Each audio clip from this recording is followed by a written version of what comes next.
Normally, most of us would use either a pad or a tampon. So those pads or tampons are almost completely made of plastic and synthetic materials.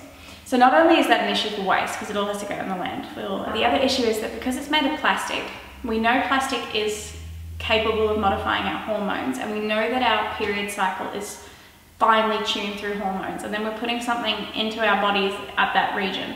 So although the scientific data is really hard to quantify, there's a chance that it could be having an effect in our bodies. So I've never been a big fan of that, and that's why before going zero waste I never used a tampon. I just find them a little bit icky. I don't like the idea of them. This month with plastic free July, so I had to change.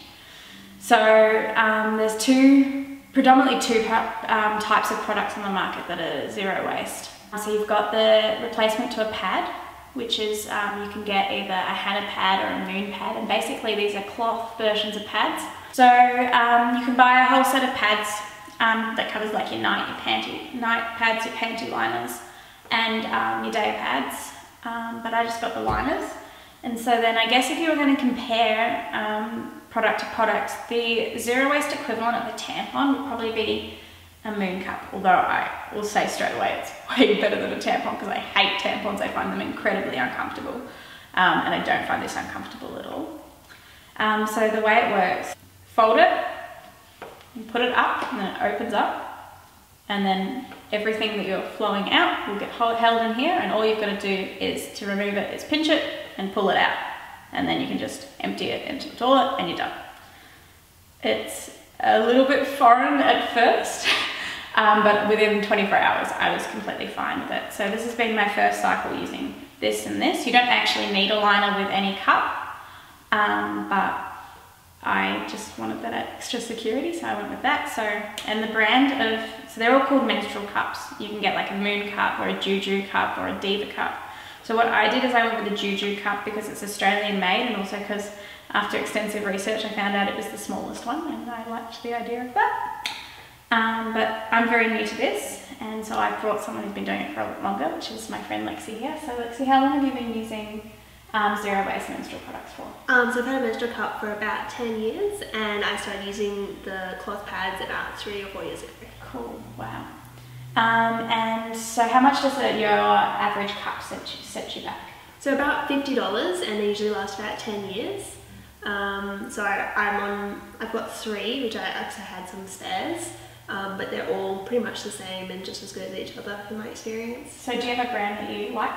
At the moment I've got a Lunette, which I'm really happy with. That and the Diva cup, but because they're both silicone, I really like them and they're easier to clean. I've also had a Keeper, which is rubber, which is a bit harder to clean because you can't boil it, but yeah. And so what type of pads have you been using?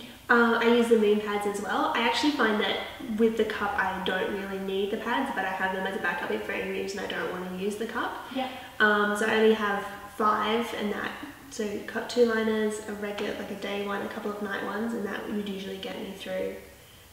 If you bought enough for a whole set of pads from, doesn't really matter what brand, they're all about the same, you could be looking to upwards of $150 to $200 for a whole set.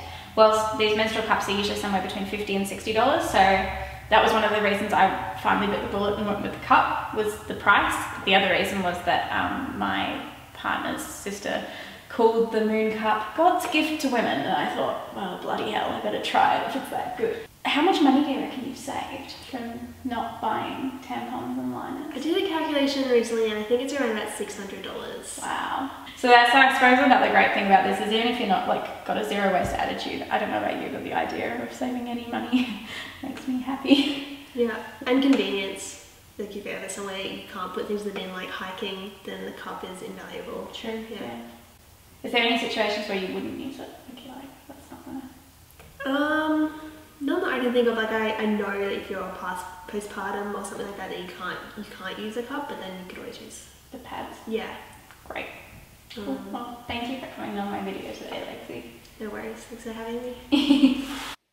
Hey, thanks for taking the time to watch today's video. Don't forget to like, share and subscribe. Feel free to comment any thoughts or questions below or email me directly. No change is too big or too small. Everything counts. See you tomorrow.